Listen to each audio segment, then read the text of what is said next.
Greetings and bienvenue, Midnight Crew. Thank you for returning to this broadcast. And welcome to new viewers joining us for the first time.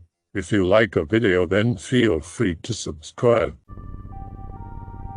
Some viewers may find the following video disturbing. Viewer discretion is advised. In this thread, no skinwalkers, ghosts, or monsters. Only terrifying experiences and bone-chilling atmospheric stories. Waiting tables in a hip part of town. Place is busy all the time. My section is half of this big outdoor patio overlooking a residential street. In the weeds, so I barely notice when this young Asian girl walks through the patio gates over towards me. I'm carrying a tray full of drinks, but she grabs my arm and kind of tugs on it. Nearly dropped the entire tray. I look at her like, what the fuck are you doing? But I notice she looks freaked out. She says something like, I need help, but with a thick accent. She's young, maybe mid-teens, hard to tell with Asians. In my best waiter voice I say, I'll be right with you, and turn to drop off my drinks when I see these very well-dressed Asian dudes stroll over, smiling. They apologize and tell me their sister isn't supposed to leave the house and imply that she's mentally handicapped. Alarm bells go off in my head, but customers everywhere are flagging me down. And I've still got to drop off this tray packed with mimosas for a group of Botoxed old ladies. Nobody seems to notice or give a shit about these men dragging her away. I follow after them, tray in hand. Ask the girl if she's in trouble, but she doesn't respond, just seems totally dead-eyed by this point. I watch as the men take her into a house across the street that I've never really looked at before. Totally white, I realize the windows look really dark, like they're boarded up from the inside. Manager comes out asking what the fuck I'm doing, and I tell him what I saw. He basically says, it was probably just their sister Anon. Go take care of your fucking tables. I do, but I call the anonymous tip line during my break to tell them what I saw. Nothing ever comes of it. I worked at this place for maybe another 2 months. House was still there when I quit. Noticed during that time that different people were always coming and going. It had to be a whorehouse or something. One evening I'm leaving work, heading to my car, parked down the street. Hear someone walking behind me and glance back. Do a double take. It's one of the nicely dressed dudes from before. Nodded politely because I'm a coward. He just stared me down. Get a bad feeling and keep my eyes on him as I unlock my car door. He walks up to the car sitting behind mine and gets into the driver's seat. I notice there's a guy already sitting inside, in the passenger seat. He's staring at me too. Fuck. Throw open the door, jump into the car, and crank the ignition. But the dudes are already pulling up next to me, kind of blocking me in. There was a car in front of me. Both guys are staring me square in the eye. Guy in the passenger seat is casually tapping a gun against the window. Did he died? No, they just drove off slowly after that. I quit my job not long after. Be me. Around 5 or 6. Always been stupid. Still kind of am. Playing with cousins and friend in suburban neighborhood in Florida. Decide I'm going to win. Walk off towards a nearby canal area around 15 minutes outside of the neighborhood. We were playing with other neighbor kids and were allowed to play outside far away and for long times. Some friends and family follow. Reach the canal, sort of hanging out on a ledge that dips down into the water, split into 2 groups, one on each side of the canal, so we can avoid getting lumped. See group of seekers rushing the opposite side. We bolt. Cousins say we should go home. Friends say we should go to dog park. They start arguing over where to go, and we just hole up in front of those giant circular water drains that had dried up for the time being, deciding what to do next. Just sort of hang back and keep quiet because I'm a spurg. They decide on something. I was just trying to be quiet and dash off. Stay behind. Go in a storm drain thing. Go deeper. Think I'm def gonna win if I stay here. Stay inside, see seekers run past, and can hear them calling out. Stay longer. In the pitch dark, can still see the outside light. Getting sleepy, so I nap. Wake up. Pitch black. Oh no. Don't remember which way is the way out. As a true dumbass, I walk inside further. Instead of turning around and going back the other way like I should have, I just cry and keep going deeper, using my hands to trace against the walls. Feel water going up to my ankles as I walk. Starts to smell bad. Continue crying and very uncomfortable, hearing weird splosh noises. Run around, start screaming for family, friends, anyone. See a campfire and someone calling me over, head over. Some weird hobo with a hearth and small sort of dingy camp.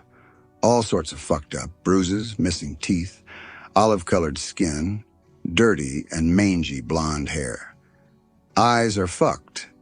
Maybe one was glass or heterochromia, but one is darting around and the other looking at me. Invites me over, gives me soup and a glass of juice, OJ. Starts talking to me in random blurbs about being lost, how this is home and we're safe. He can help me out if he knows where I live, etc. Just sort of relax. Happy to be with someone in this dark area with a light. Soup was some sort of tomato-based soup with carrots and potatoes and stuff. Hobo asks where I live again. It's hard to understand him due to his blabbering and accent. I tell him my suburban neighborhood name. They have weird names like The Sunrise, Valencia, Florcitas, etc. He nods and clasps his hands, carries me on his back, and walks into the dark with a large cane and a satchel. I'm just dumbfounded and too tired and scared to resist. Keeps talking to me, mostly telling me to calm down and not worry about a thing, though everything else is not going through because, again, he speaks weird. Spend a long time walking. Can hear water dripping. His footsteps on water and occasionally stone. Hear a long moan going off in the distance and splashes of water. Get scared. Guy tells me to hush down and not to grab his hair so tight. Continue, though the guy's going faster. Moans turn into screams, and thrashing in the water sounds like several snakes hissing, and dog-like screeching running towards us. Hobo starts running. I scream. Feel a needle piercing my arm. Pass out. Dizzy, going in and out of memory. Remember Guy apologizing and rushing me through somewhere. Can see orange, dim lights and pipes. Hear man screaming at something angrily. See him swinging a cane at something. Wake up at the side of a manhole next to my neighborhood, covered in filth and exhausted. It's almost nighttime. Enter home. Family and company had been looking for me like 6 hours. No clue what happened. Felt better after a day of rest. Told them I got lost at the canal. Got grounded for a week. Never went back there except with dogs and Dad on occasional walks. Never went near those water drains again. Not too exciting, but I'll contribute. Volunteering at a nature reserve near my house. There are these old structures on site. A corn and flour mill, an old well, etc. All well over 100 years old. There's also an enclosure nearby where real bison roam around, pretty cool. Anyway, I'm working one morning, doing yard work basically. These biologists are in the prairie doing transect samples, counting the prairie grasses, and they need me to grab them some tools. Tools are kept in a shed built next to the old corn mill and well. I rush over to grab the stuff. I'm heading back when I hear a grating sound and stop. It's coming from the mill. Sounds like someone's actually working on the stone, grinding flour. Nobody's supposed to use the thing, and I approach cautiously. The moment I turn the corner and look into the mill, the sound stops. Nobody there. Hear a loud splash behind me just then. Jump out of my skin and drop the tools. Look behind me. A bison has gotten out of its enclosure. It's not even 10 feet away from me, drinking water out of the well. I guess that was the splash. Don't want to get gored. so carefully get the fuck out and tell someone there's a goddamn bison on the loose. Long story short, they got it back in its enclosure, but nobody knows how it got out. Someone says the enclosure was left open. Another says, I checked them this morning and everything was locked. Tell them I heard someone in the mill too. They check and everything looks fine. Now I just look like a liar. Everyone treats me with suspicion from then on out. I think they thought I let the bison out on purpose, LMAO. Either way, I definitely heard someone in that mill. They would have had to literally vanish for me not to see them. I work evenings, get off work around 10.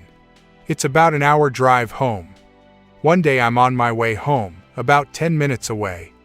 I pull into the suburb area driving on the usual road home. After a while of driving, I realize I don't recognize the road at all. Don't recognize the houses. Don't recognize the area. I know I pulled into the right road and I take this road literally every day. All at once, all the street lamps go out. Any lights in houses go out. Car stops. Electricity goes out of car. It's like I was hit by an EMP or something. In the distance, I hear a soft sound, quickly getting louder. It sounds like thousands of people screaming at the top of their lungs. Then I see something approach quickly to me, something on fire. This thing basically looks like a brass wheel. It has 8 spokes, and each spoke has a human head on the front of it. The heads all look like regular people, and the entire wheel is on fire. The heads are all alive and moving. The wheel rolls down the road incredibly quickly, then just stops in front of my car. The faces stare at me quietly for about 5 to 10 seconds, and then the voices shout something in unison. I have no idea what was shouted. It sounded like Latin, I think. Even though there was only 8 faces, it sounded like thousands. After this, the wheel rolls away as quickly as it came, voices screaming as it goes, and once the wheel is out of sight, my car starts working again. The street lamps come back on, and suddenly I'm in the middle of the original road I was driving on. It was like I drove into the middle of a Twilight Zone episode. Before you say you fell asleep at the wheel. No chance. There was never a moment of waking up, and I wouldn't have just turned off my car out of sleepiness.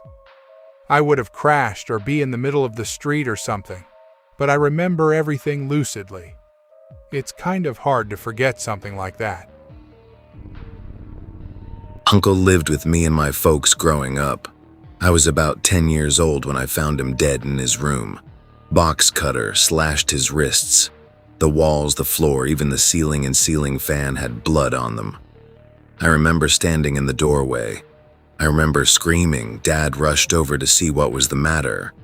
The thing that sticks out in my memory most is the ceiling fan on high, spinning and creaking repetitively overhead. Then it's all a blur. Fast forward. Uncle's funeral comes and goes. His old room is cleaned and emptied of all furniture. The door to his room is always kept closed. Nobody goes in there for months. I wake up from a terrible dream one night. In the dream, I'm standing in Uncle's doorway. He's sitting on the edge of his bed staring at me. His wrists are slashed to hell. His arms are abnormally long in the dream, so it makes them look even worse. Ceiling fan is creaking repetitively, spinning above me. Creak, creak, creak. I sit up in a bed. I'm awake now, but I still hear that sound. Creak, creak. I lay there a sec listening to it. I'm not imagining it. For some reason, I slip out of bed and into the hall.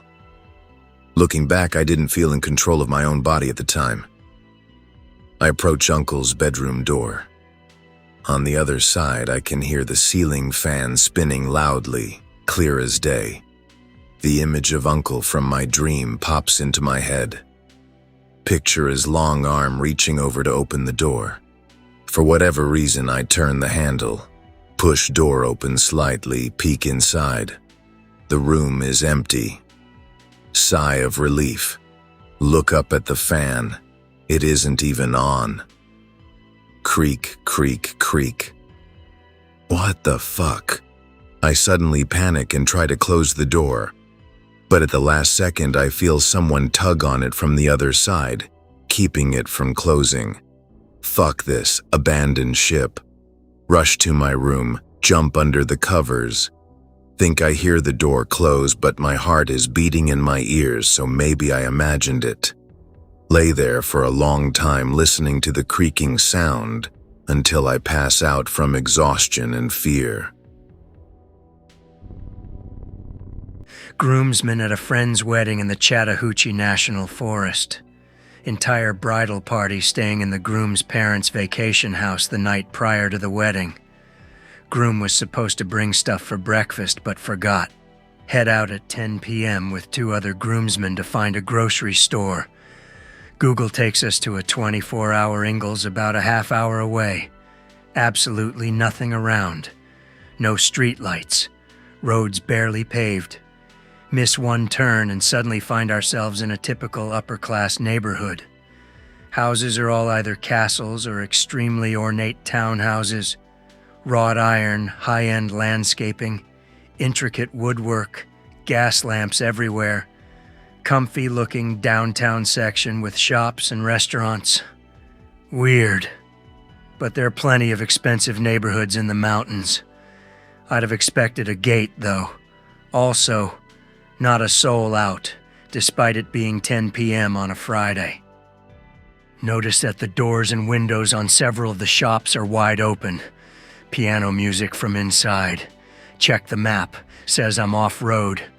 One twist in the road and the neighborhood ends. Road is gravel. Get to the store, buy eggs and bacon. Also pick up booze, because if this is the Twilight Zone, I'm not facing it sober. Back on the road. Google takes us an entirely different route. Get back to the house. Ask the groom about the strange neighborhood 15 minutes away. Never heard of it. Check satellite view on Google. Just trees. Never shared this before on here. In Ontario, there's this giant provincial park called the Torrance Barrens, southernmost glacial moraine in the country, and an area spiritually important to the local natives. I camped there a lot over the years, never got any bad vibes or weird experiences. Spring of 2016, drinking with a couple friends. Look up weather. Says it'll be a mild -15 over the weekend, so we decide to go camping. It's Friday the 13th today, isn't that spooky? Drive out there uneventful, arrive about 4 p.m., pop up the truck camper, gather wood, get a fire going, drink some beer, play music, the regular stuff. Around 9 p.m. the dogs start acting funny, growling at the woods, running off towards the tree line, barking, but never exiting the clearing we were parked in. Suddenly the temperature drops. Not a few degrees as the sun goes down, but at least 20 degrees down. My windshield washing fluid froze, even though the current weather report said where we were was still -15 degrees. Fire won't stay lit. I'm basically constantly throwing brush, kindling, paper, anything I have on it to keep it lit. The paper won't even light, there's no wind. I don't know if this next part's related, but it stuck out to me. 11 p.m. A silver crossover shows up. Some people get out surprised we're there. Ask them what they're doing, they say they came to look at the stars. They don't seem fazed by the cold and they walk off straight into the woods. Go back to trying to keep my fire alive. One dog diligently by my side, occasionally growling at the woods, other dog retreated to the camper. 12 p.m. another silver crossover appears.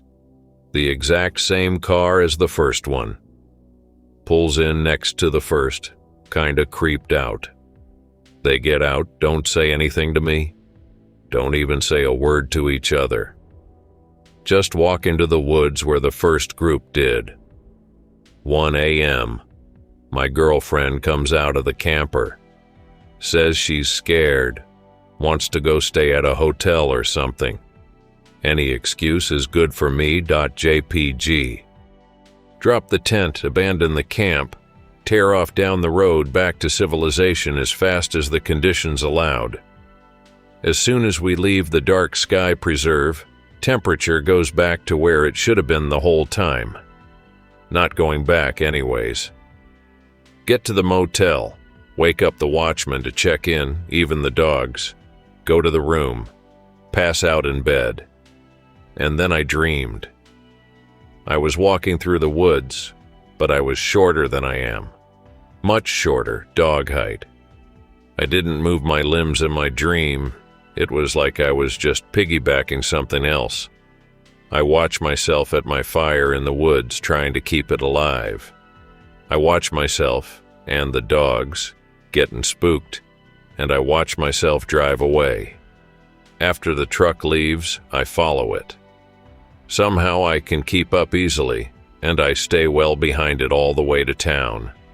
I arrive at the motel after the truck, after they've all gone inside, and I go to the back. I open the door. Don't know how. I couldn't see any part of what I was in the dream like a ghost, and move inside, past the sleeping watchman. I follow the trail. I walked awake through the twisting halls without hesitation, arriving at the door of the room I was inside, sleeping. Right as I approach the door in the dream, I wake up in real life from the dogs going crazy and barking and growling at the door.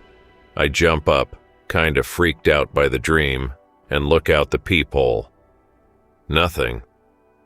Next day, I asked the watchman. He heard the door open once after we checked in, but thought we were grabbing baggage. We returned to the camp, which was untouched, broke it down and hauled ass out of there well before the sun went down again.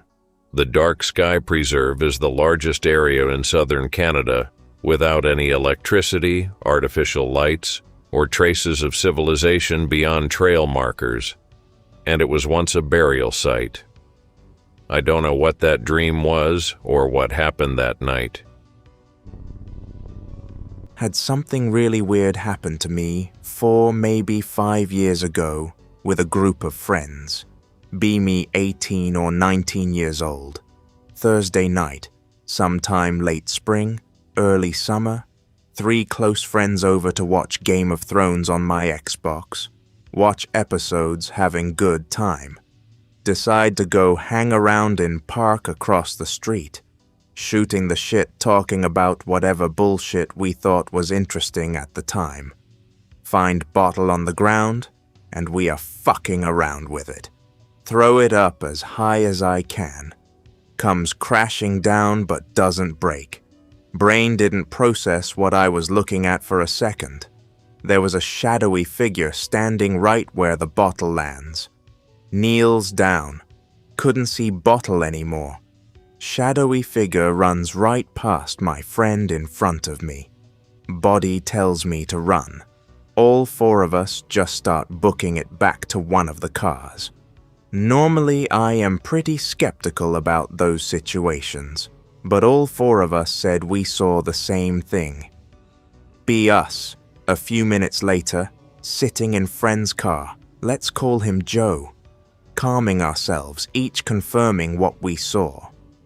After we chill out, we end up talking about personal shit and got pretty deep.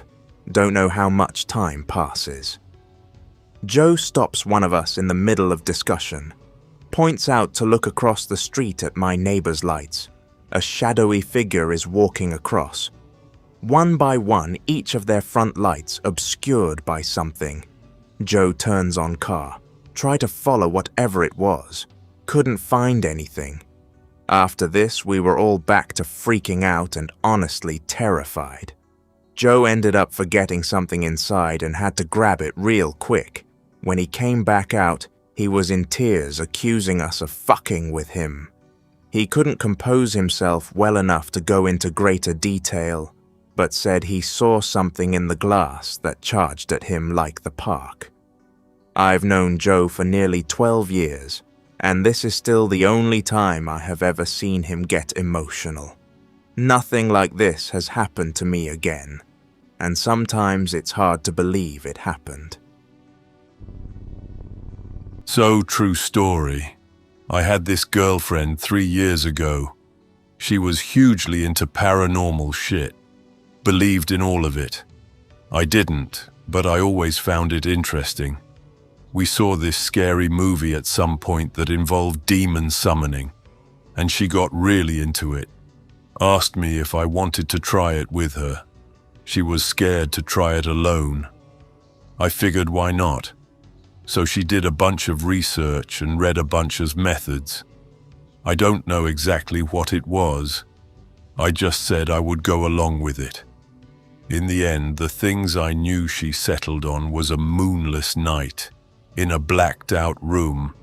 She did this kind of weird-looking, almost pentagram with salt.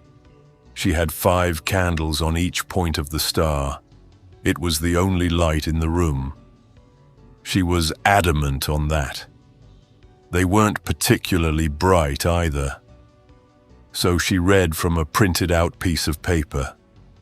We both pricked our fingers for a drop of blood, and then we blew out the candles and waited in the dark. Though she was firm on the fact neither of us put any part of our bodies inside the circle. We waited in the darkness for a few minutes, holding each other, not making any noise.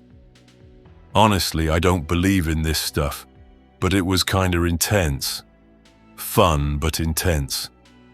Eventually, she lit a candle, 'cause we had to leave all our electronics outside. Nothing happened. Surprise, surprise. We went to bed. She's really freaked out, though. She was all about doing it, but after the fact, she was worried she made a mistake. After a lot of cuddling and calming, we went to bed. So this is the weird part. That night, she woke me up by twisting and turning in her sleep. She was clearly having a bad dream. So I turned on the light and gently shook her awake. She woke up screaming, not super loud, but loud enough. She was crying and told me a demon came to her in her dreams and told her that it was going to eat her soul and take her body. She was crying and shaking, and just a total wreck. Needless to say, I didn't sleep that night. This shit went on for a week. She kept having the same nightmare, and it got worse and worse because she was so sleep-deprived.